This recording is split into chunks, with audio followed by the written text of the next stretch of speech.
Умствена гимнастика со Христина Рунчева-Тасев. Отворање на прашања од областа на применетата филозофија, анализа на тематски подрачја кои го следат духот на новото време и слободната критичка мисла. Човековата личност е во фокусот на вниманието и нејзиното соочување со современите предизвици на денешницата. Добар ден, драги слушатели. Вие слушате Умствена гимнастика на Брановите на Радио Слободна Македонија. Моето име е Христина Рунчева-Тасев, доцент на Правниот факултет Јустинијан I во Скопје. И како што знаете, во наредните 60 на минути ќе ве водам низ ова најново издание на Умствена гимнастика. Првоаприлско, пролетно, и се надевам дека ќе го задржи вашето внимание да останете заедно со нас, за да го проследите разговорот кој што ќе го водиме на една мощна интересна тема, а е поврзана со функционирањето и работата на Комисијата за заштита од дискриминација, но приликата на гостувањето на мојот денешен гостин и соговорник ја искористам за да прокоментираме и низа актуелни збиднувања кои што се одвиваат на политичката сцена. Добар ден и добри дојдојќи му посакам на Александар Даштевски, доктор на политички науки и претседател на Комисијата за заштита од дискриминација. Добар ден, благодарам на поканата, ми представа посебна чест и задоволство да гостувам во оваа емисија за прв пат и многу ми е драго бидејќи знам дека ќе биде на високо академско ниво. Ви благодарам за тоа што ја прифативте поканата и што сте заедно со нас и со нашите слушатели. Споменав дека би сакала денес да се осврнеме малку повеќе на делувањето на Комисијата за заштита од дискриминација со која што однеодамна председавате. Меѓутоа неизбежно е, имајќи предвид дека ве познаваме како долгогодишен аналитичар на политичките збиднувања во земјата, да прокоментираме за актуелните случувања. Се чини дека се динамизираат настаните на политичката сцена, особено како наближува терминот за избори во Република Македонија. Денес, она што ја преокупира нашата јавност е синокишната одлука на председателството на ДУИ да ги повлечат своите министри од владата, зашто и веќе депонира оставки. Како вие го оценувате ова последно случување на политичката сцена? Па ние сега уште чекаме резултати да видиме, немаше некое посебно образложение зошто ќе биде тоа. Меѓутоа се претпоставува и од тоа што може да се прочита на порталите, бидејќи се уште ни вестите не поминале, дека тие го напуштија од истите причини поради кои и се случи ова инсценирана политичка криза која продуцира и економска криза и безбедносна криза, како што видовме во Куманово, а и сега на границата со Грција. Така што сметам дека од истите причини дуи затоа што веројатно поради тоа што тие беа конструктивни во еден период и гласа два пати за избори и на 24 април и на 5 јуни оваа година, веројатно не знам од некои извори, бидејќи специјалното јавно обвинителство кое е задолжено за тоа не презема мерки, бидејќи тоа беше споменато уште во договорот од 2 јуни, како точка 2 е тоа, да веќе не се пуштаат тие незаконски прибавени материјали, затоа што тоа не е дозволено никаде. Значи, суштински се влегува во слободата и правата на луѓето, во комуникацијата и во нивните приватни животи, така што тоа е забрането и на Запад. Затоа се одлучи тоа да го спроведат институциите на системот и додека не се донесе правосилна судска пресуда, не може да се дискутира за тоа, а кај нас за тоа веќе 2 години се дискутира, меѓутоа ДУИ, конкретно ова прашање, беше малку оставено на страна и постојано од опозицијата им се заканува дека ќе пуштат некои разговори, а пуштија разговори само оние кои се поврзани во што се однесуваат до власт и ДУИ. Така што, мислам, ДУИ беше во власт, меѓутоа под власт подразбирам дека владеачката партија беше ВМРО ДПМНЕ и се уште е додека трае ова, иако имаме техничка влада. И они тогаш не интервенираат толку жестоко, меѓутоа почнаа да излегуваат снимки што представуваат не знам сексуални скандали и така натаму, што не е добро и не е добро ни за тие луѓе, не е добро ни за државата.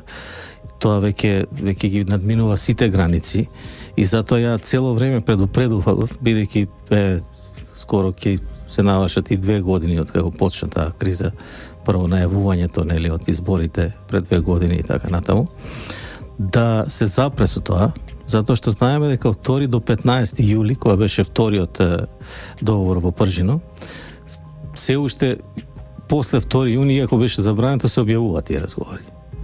Значи, опозицијата сакаше едноставно да се игра со тие работи, да прави рейтинг, иако неколку пати од неколку еминентни личности кои се занимаваат со тие работи, како што е и професорот, да го спомне, Владимир Бажиновски, предупреди дека негативна кампања води само кон негативен резултат, негативен рейтинг. И им препорача да водат позитивна кампања, затоа што само таа кампања може да го зголеми рейтингот, и тоа го правеше владеачката партија од 2 јуни па до денеска, и затоа успеа да го зголеми рейтингот, дури и да го направи повисоко тоа што и беше пред да почнат овие кризи.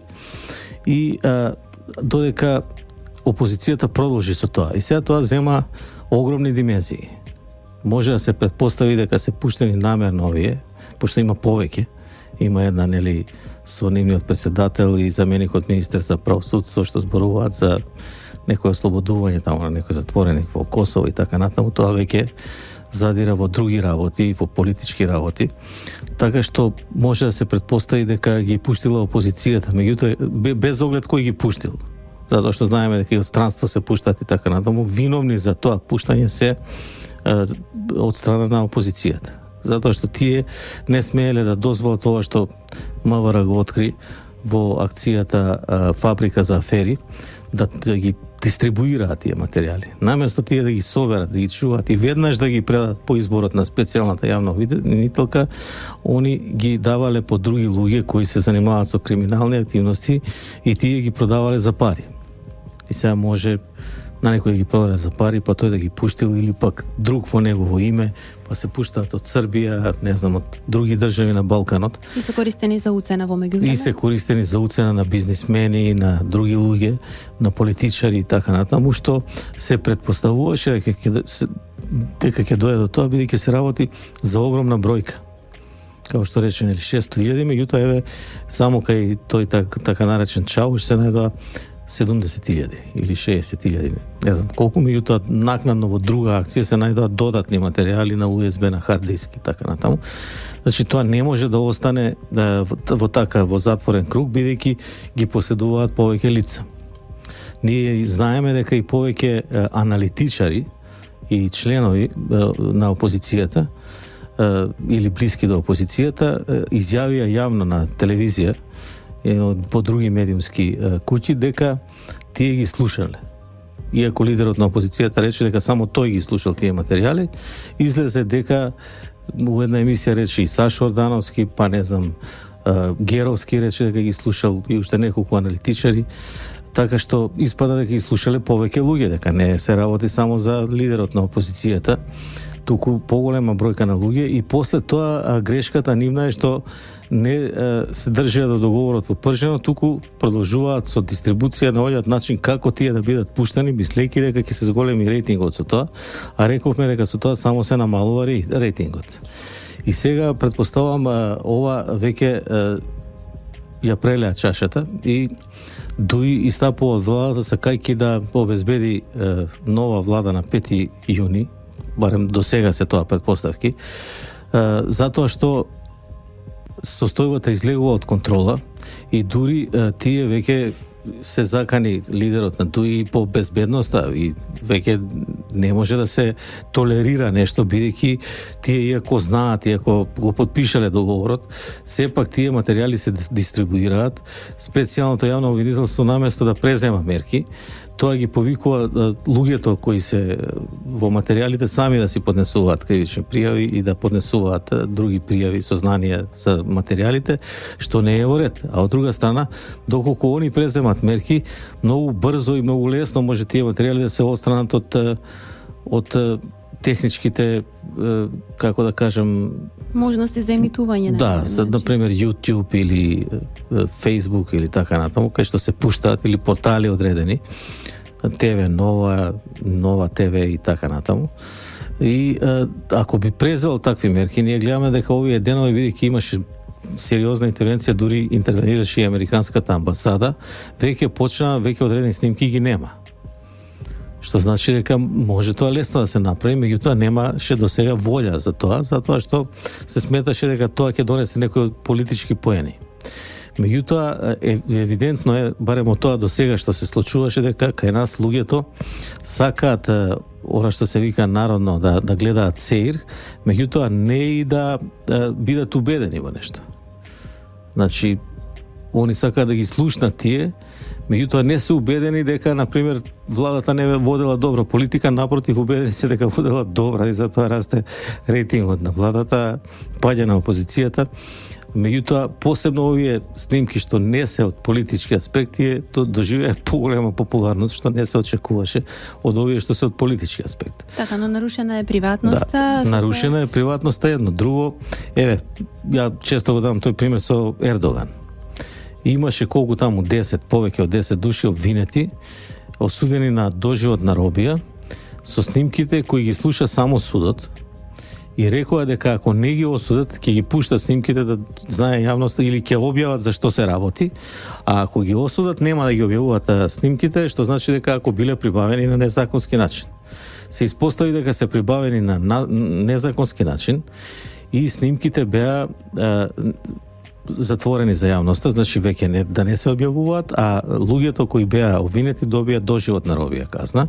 И сега дели да речеме дека Ердоган не е некој демократ, меѓутоа јас сум сигурен дека доколку дојдат до Сноуден, да речеме американците, они ќе му досудат казна на доживотна робија. Затоа што он се наоѓа во Русија, го бараат поради тоа што открил снимени материјали на НАСА, ЦИА и така натаму, и други приватни материјали, или Асанж, да речеме. Сигурно ќе добие висока затворска казна и ќе биде лишен од слобода, и затоа тој со години не може ни да излезе од амбасадата во Лондон. Да. Така што тоа е нешто што не се толерира во, да речеме, и во западниот свет и никаде.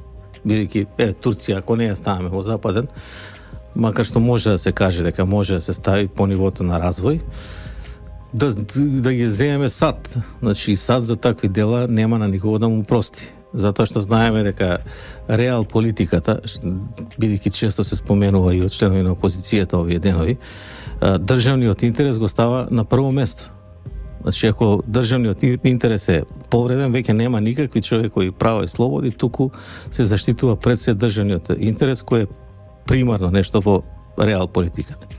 Така што, тоа е нешто што овде се толерира и сега дури се зборува дека мора да се донесе тој закон за така наречени свиркачи, бидејќи наводно јавниот интерес бил повреден, меѓутоа во западноевропските земји не се донесува.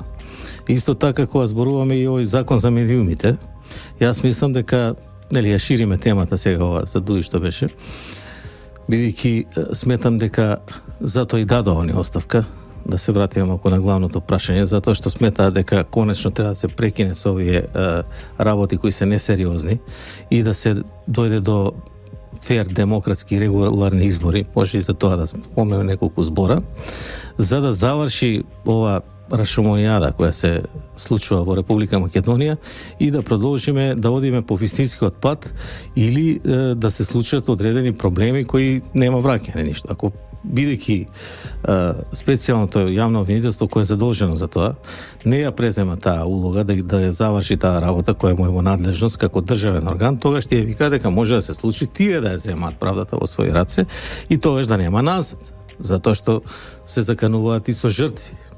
Дека тој што пуштил некој ќе му се освети и може да дојде до најлошото. Ако дојде до најлошото, се знае кој, ако се земе правдата во своји раце, тогаш се одговара. После ќе треба нови преговори и договори со меѓународната заедница. Значи маргинализирање на институциите и превземање на правдата во своји раце, што е всушност сама несоодветно за еден здрав изграден политички систем како што има Република Македонија. И затоа мислам дека они излегува од владата за да се осигураат датумот за изборите 5 јуни, бидејќи еднаш се одложи.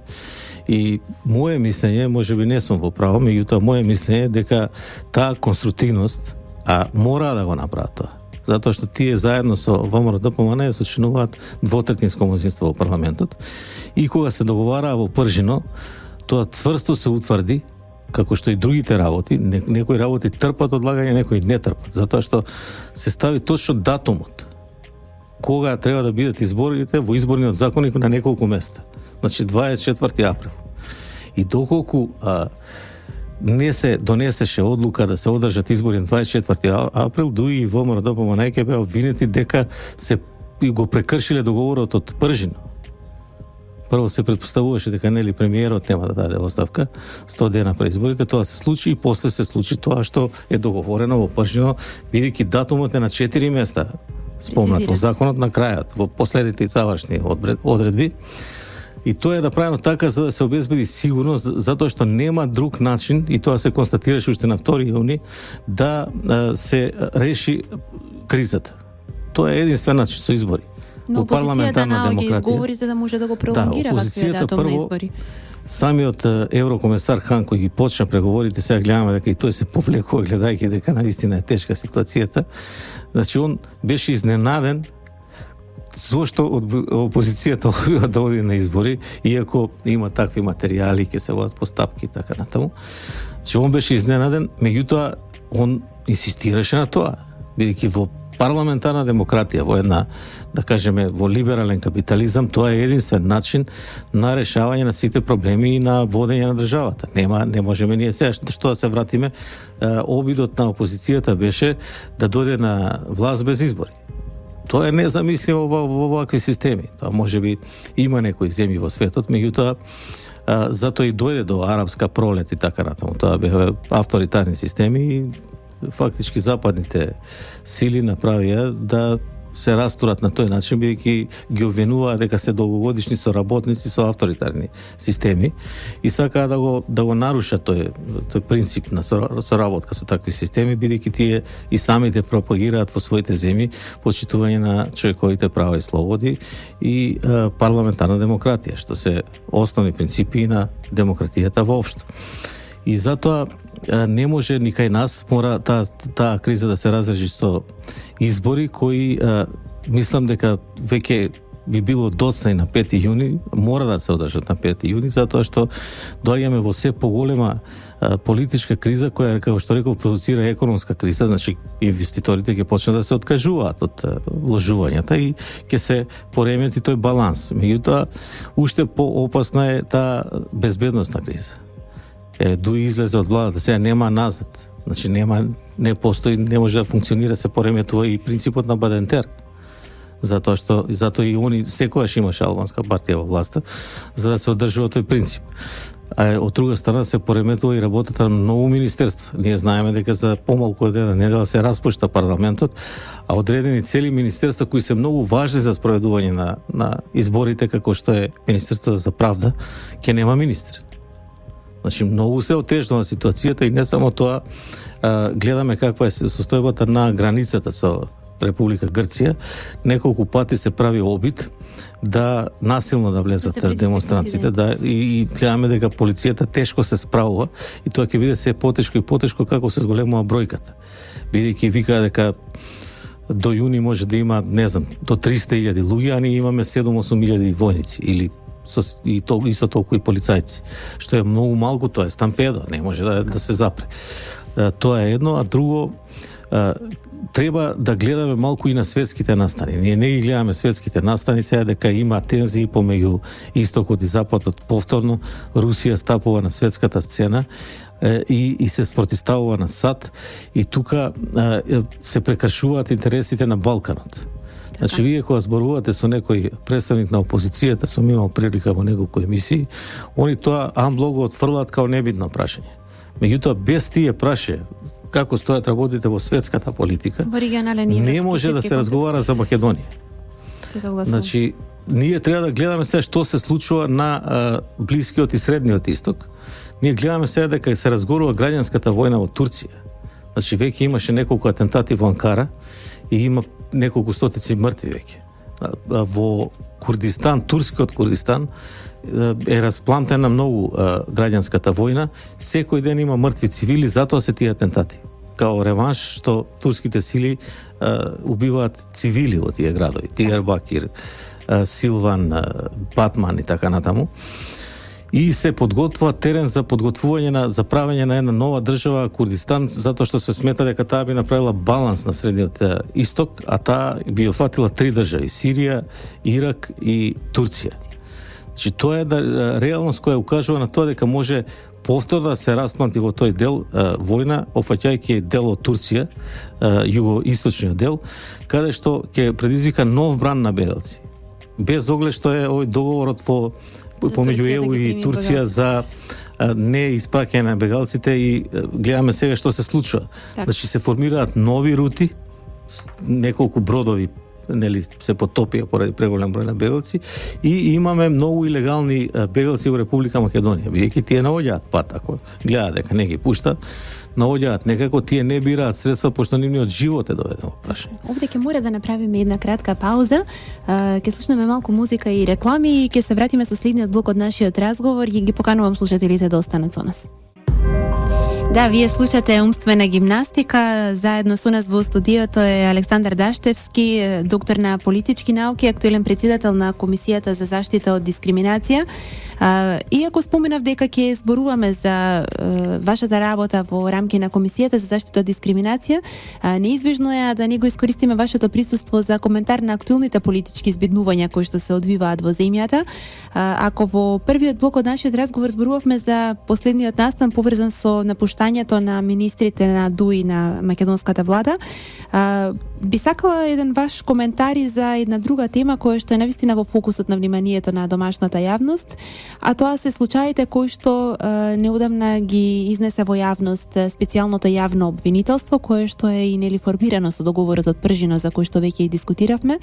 Првиот случај поврзан со грешки во процедурата на апсењето на Љубе Бошковски и последниот случај кој што е поврзан со поништување на опрема од страна на повеќе лица во Министерството за внатрешни работи. Доста помпезно се одвива целиот процес на презентирање на овие збиднувања, на овие случаи, па би сакала една ваша оцена како правник и човек кој што ги следи настаните, а воедно и законските основи на кои што се повикува специјалното јавно обвинителство во овие два случаи. Како вие го оценувате делувањето на обвинителството? Да. Јас би почнал и овде со еден така вовед, затоа што, нели, за да дојдеме до реалноста, мора да направиме одреден вовед.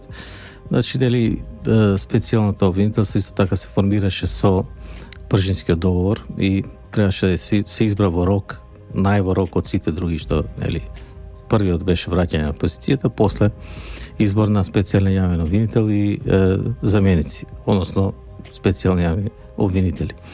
И ние сите бевме среќни, мислејќи дека тоа ќе ги расчисти работите. Некако владеачката партија правеше многу отстапки за да се реши кризата. Тоа е целата поента, бидејќи одолговувањето на кризата нема одговора на никој. И ако се сеќавате, пред едно месец дена дури председателот на владеачката партија се извини за отстапките на граѓаните, меѓутоа рече дека тоа го прави за доброто на државата.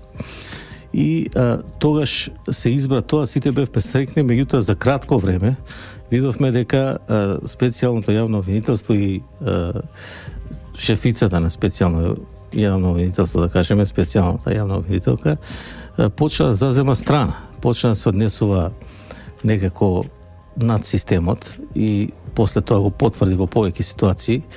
Значи, ако вие кои ги избра 7-те јавни обвинители, имаше простор за разговори на мирен, на цивилизиран начин, да одби да прво изјави дека со тие ќе ги реши предметите и дека нема потреба од други, за да утре денте ја смени изјавата и да каже дека не, додека не се изберат сите, нема да работи. И фактички, вие ако ја менувате изјавата за еден ден, евидентно е дека некој има влијание врз вас. Значи, некој ви извршил притисок. И ако се зазема страна, ако се тие органи пристрасни, многу потешко се доаѓа до вистината. Од друга страна, неколку пати се случи лидерот на опозицијата да најави на митинг што ќе преземе јавната обвинителка, како што специјалната. Значи, како што беше тоа во случајот Титаник. Значи, тој рече, еве сега за неколку дена јавното обвинителство ќе постави обвиненија, ќе обвини одредени лица и дај Боже да има притвори и така натаму. И после 2 дена на пресконференцијата, и што е најинтересно, што никогаш не се случило, специјалната јавна обвинителка и тоа цело специјално јавно обвинителство почна уште пред да се донесе било каква одлука. Значи одлука за притвор, решение да речеме или пресуда, односно покренување на истрага, што е најосновно. Вие не можете да излезете на пресконференција ако нема никаква одлука. И они направија тоа како шоу. Значи, почна да ги изнесуваат работи, се виде што се случи со случајот Титаник. Никој не е во притвор, се уште немаме одлука за покренување на истрага, може нема ни да има. А паралелно со тоа имаме повреда на презумпцијата на невиност? невиност? Имаме повреда, повеќе пати имаме повреда на презумпција на невиност, која е една од основните придобивки, една од основните човекови права и во Универзалната декларација, и во Европската конвенција, па и во уставно гарантирано Законот за заштита од дискриминација, ако сакате, бидејќи тоа е една цивилизацијска придобивка која, нели, по донесување на овие документи во цел свет е неприкосновена. И сега вие ако кажете дека некој министер од таа и таа година направил тоа или некој друг министер, тоа точно се знае на која лично се мисли. Тоа е буквално апсолутна повреда на презумпцијата на невиноста. Меѓутоа, најтрагично во целата работа е тоа што специјалната јавна обвинителка, и ќе се префрлиме на овој случај после, ја не знам како беше таа изјава несмасно дадена, значи рече дека ниедна институција на системот, ниеден државен орган не е валиден да решава за ништо, затоа што е избран на недемократски начин, не знам како го кажа на тоа, уште полоши зборови да не, што е апсолутно недозволено. Тоа може да го коментираат луѓе, нели, на социјалните мрежи. Може луѓето во приватност да зборат што сакаат, сега постои слобода на збор, меѓутоа еден функционер не смее тоа да си го дозволи. Значи, она пред се мислам го нападна Уставниот суд, председателот на државата и конкретно трет орган, собранието, дека пратениците биле избрани на незаконски начин и дека никој не е валиден, дека фактички собранието го избра специјалното јавно видење. Така, негирање на легитимитетот на законодавниот дом значи дека се негирате и себе си. И веднаш, да кажеме, она популарно доби шамар од романската јавна обвинителка, која рече дека не смеа да се напаѓаат институциите на системот, затоа што ако тие не работат во согласно со закон, сносат одговорност, и дека ако не работат во согласно со закон, тоа ќе се утврди и ќе се разрешат од својата должност. Меѓутоа, тие работат, сите јавни обвинители работат според законот. Така што таа треба да го применува законот во својата работа, а не да ги напаѓа институциите на системот, напротив, треба да се работува со нив.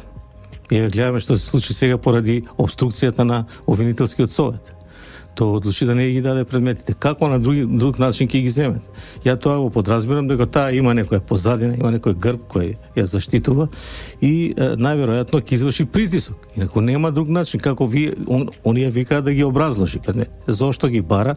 Затоа што знаеме дека во Пржинскиот договор точно се наведува датумот за кој специјалното јавно обвинителство треба да работи од 2008 до 2015 за прислушкуваните, недозволено прислушкуваните материјали. Значи, тоа е нивната работа, а како што видовме од сегашните случаи, вклучувајќи и овие два кои ги спомнавте, нема ниеден процес поведено за прислушкуваните разговори. Значи, на Титаник, заменичката незина или сега сите се специјални јавни обвинители, не знам како е статусот, бидејќи, нели, според уставот имаме основно, виши и републичко јавно обвинителство. Тоа е според уставот, тоа беше со политички договор. И фактички тоа се случи да и самата се извини поради тие работи, не сум нешто ги кажа, меѓутоа после отиде во судскиот совет, рече ја овде не доаѓам веќе, не одговорам, што е недозволиво и незаконски, затоа што сите одговараат пред некого. Во законодавниот дом дури државен орган кој не сноси. Зошто тогаш ги поднесува тие извештаи ако не одговара за тие? Мислам, едноставно и луѓето, јавноста сака да знаат. Се работи за огромна сума на пари, годишно 4 милиона евра од буџетот, тоа е огромна сума на пари.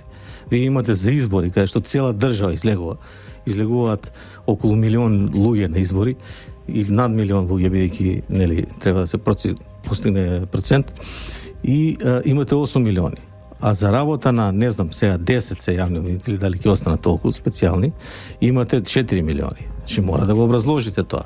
А да не говориме за случаите кои според законот кој е донесен не се во наша надлежност.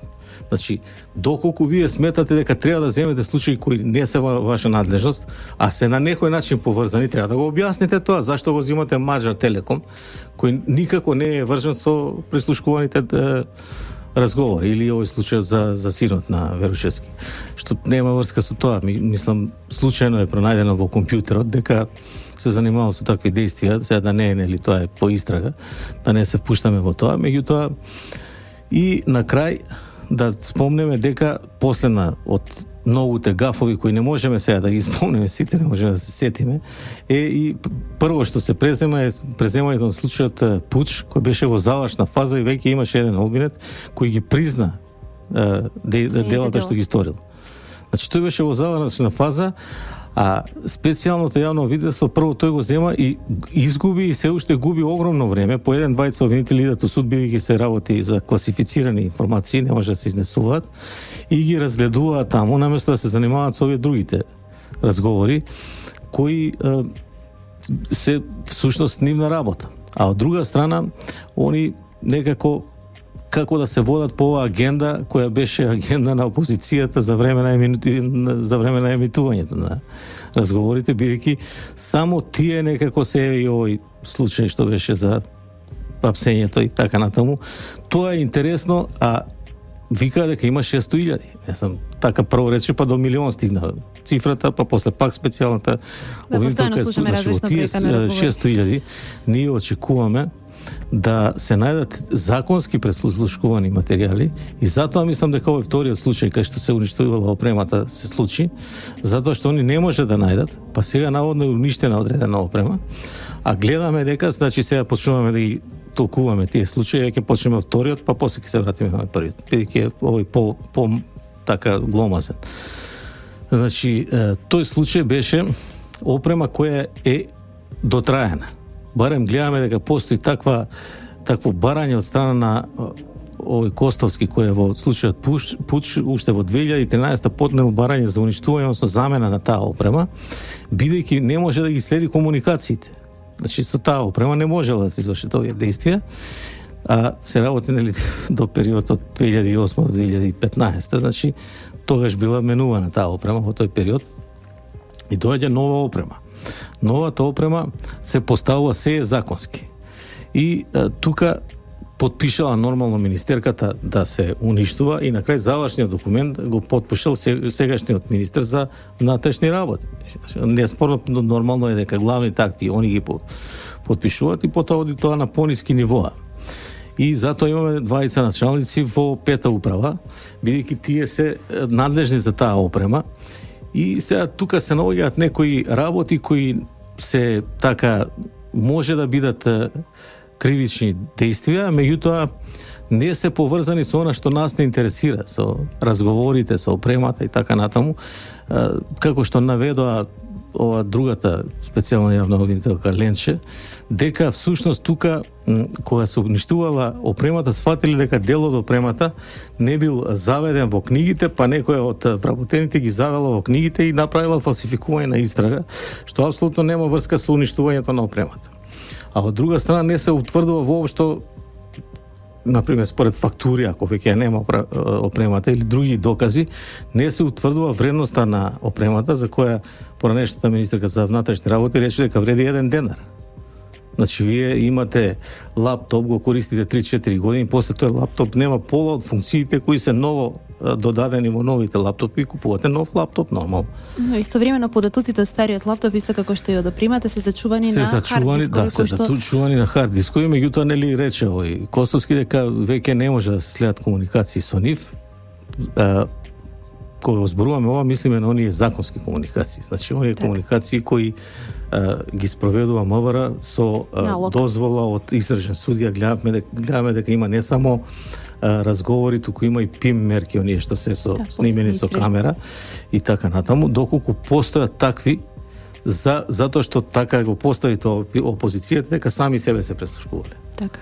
Бидејќи ние не слушнавме ништо за опозицијата, иако има. Да, едностранни се снимките во секој случај, она што го слушаме се само разговори од власта, меѓутоа кога веќе се работи за толков обем на снимки, веројатно постојат разговори од другата страна кои што не циркулираат нити на социјалните мрежи, нити на YouTube каналот. Да. Туку едноставно јавноста станува. Се за вториот случај, значи вториот случај се одело на тоа да се види, меѓутоа излезе таа втора примерка покрај она што е 1 евро за вицето, 1 евро за црквата, така популарно позната кај народот.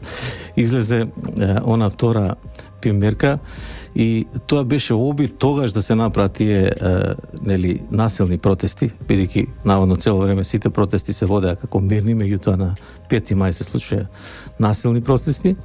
И тогаш беше направен првиот обид со таа снимка народот да се собере тука и да, мислам народот, тоа се нели организациите блиски до Сорос и дел од опозицијата.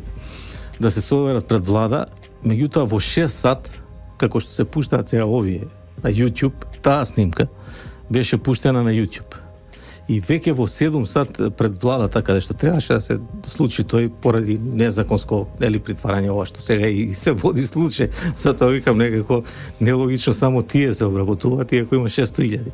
А во тие 600.000 што имаат, знае специјално тоа, доколку успеало да ги преслуша. И сега тоа е се окей, значи во ред и судењето, и постапката, и казната нема никаков проблем, бидејќи веројатно ги прегледали и материјалите од судењето.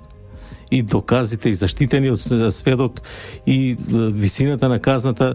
Според мене тука се работи за заштита на обвинетиот, затоа што тој направил многу потешко дело. Гледаме дека се продава името, се стават пари во джебо и ова, меѓутоа срамо да би било и за целата држава да се обвини за тоа, па се обвинува за злоупотреба на службена должност, за користење на недозволени средства за потребна политичка партија, што е многу како да кажам, невреднувано од ова велепредавство, кое би било потешко кривично дело. Така што и казната е во рамките на тоа се движи. И сега бидејќи нема ништо тука, начинот на апсење. Мислам тоа, прво кога се прави тоа, прво треба и двете страни да се види што мислат. Затоа што автоматски, кога слушнавме изјавата на овој командантот на Алфите, поранешен Ивица Ангелов Пуки, тој рече дека обвинетиот тогаш, односно осомничениот тогаш, дал отпор при апсење и фактички како да реагираат. А видовме на ТВ снимки дека во себе носел пиштол и автоматска палка, ова што е нели за тепање. И фактички што да чека да пука во нив, бидејќи пружал отпор, сакал да избега. Така рече тој Ивица. И кога го фатиле, тој ги пцуел нив. А нормално гледаме дека се работи за паркинг плац, нема други простории. Тој мора да биде свртен према некоја тврда просторија, бидејќи ако го свртат од напред, ќе се обиде пак да бега, затоа што не му се врзани нозете, туку рацете. И во моментот на приведување не доаѓа возило. Возило доаѓа после, откако ќе бидат завршени тие действија и се чека, вика, стоел пола сат, па се чека возилото да дојде. Кога дошло возилото, видовме евидентно од повеќе телевизиски куќи, бидејќи тоа не е тајна, дека тој, како го потпишува записникот, дека се било исправно при апсењето и неговиот адвокат му покажува каде потпише и он го потпишува, што значи дека била најнормална полициска постапка за приведување. Меѓутоа, ако он ги навредувал нив, тоа е веќе паѓа делото во вода. И сега тоа е всушност се работи да, пошто рековте и нели инкриминациите, да ги кажеме, за член 142 од кривичниот законник, што представува тортура при апсење. Нели тортурата е исто една од најбитните човекови права, меѓутоа треба да се утврди дали постои или не постои. И сега таму има многу инкриминации. Значи навредување, омаловажување, тепање и така натаму.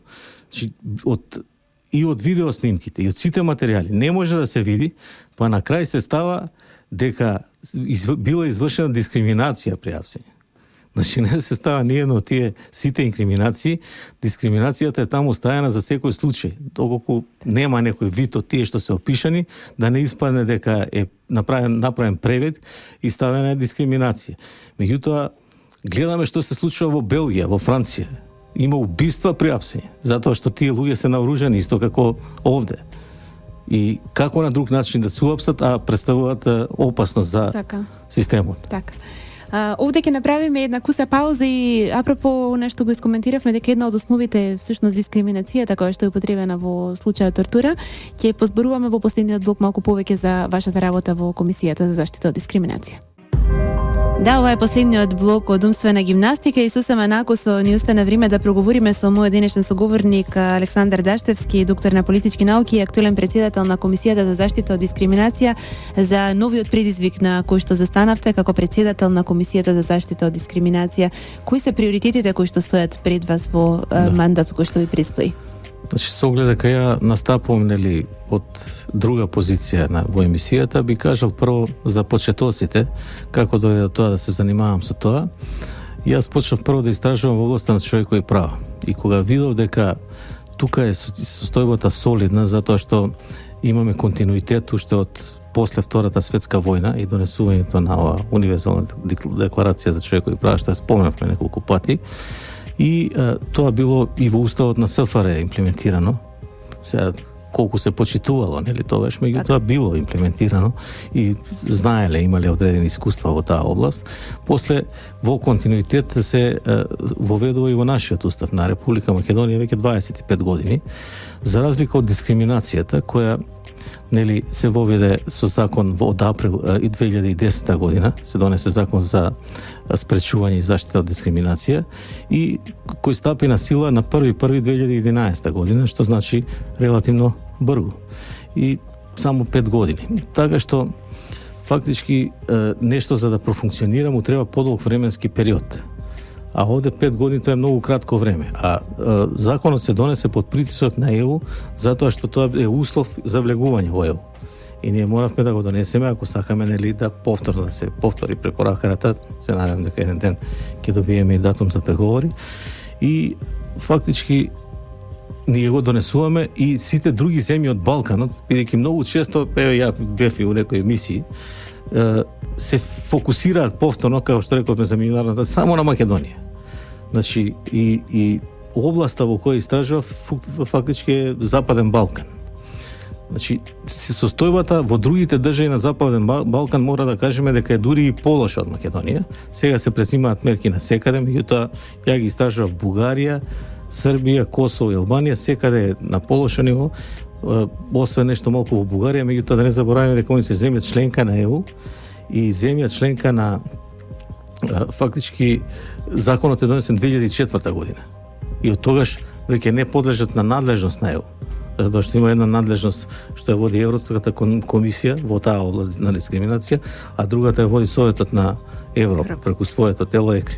И фактички, бидејќи Бугарија не подлежи, они во некои области се во многу полоша состојба, например, тоа посебно се однесува за заштита на правата на ромите, бидејќи има поголем број на роми таму во Република Бугарија, постојано доаѓа до некои инциденти помеѓу населението, ромско и бугарско, и тие веќе имаат многу невладини организации, бидејќи се земја членка, така што Бугарија ги губи, значи државата, ги губи споровите против ромите во судот во Страсбург и поради тоа изложена на срамост од страна на другите земји на членки на ЕУ.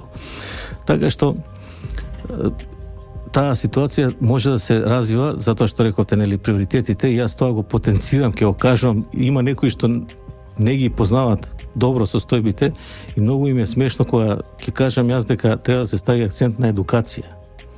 Значи целото население треба да се едуцира.